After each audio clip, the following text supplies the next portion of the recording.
Worldwide, 55 million people are living with Alzheimer's disease and other dementias. And that number, it's only going to grow as the population ages.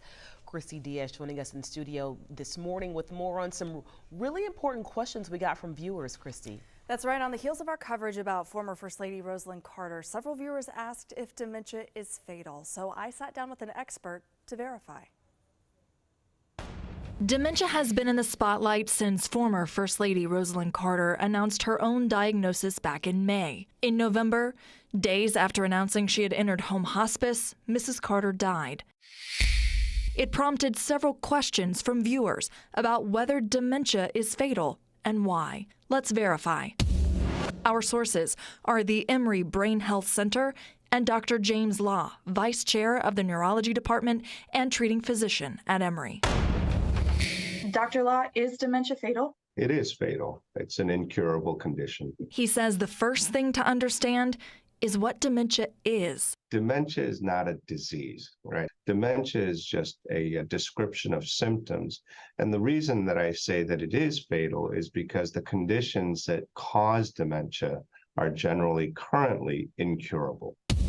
The most common form of dementia is Alzheimer's disease. The cognitive decline causes loss of memory, loss of reasoning, and the ability to do basic things like drive, manage medications or finances, and eventually bathe, eat, and breathe, all things controlled by the brain. But even as the brain deteriorates, Dr. Law says there's another reason the disease becomes deadly. In most cases, people don't die of the brain disease itself. Most people with late-stage dementia die from things like respiratory illness. And so it's the deterioration of the brain and brain function that causes the individual to not be able to care for themselves physically the way that we normally would, and puts them at greater risk of these secondary complications, which ultimately wind up being the cause of death. So we can verify, yes, dementia is fatal, in some cases because the brain fails to perform basic functions, but usually because of secondary causes like infection.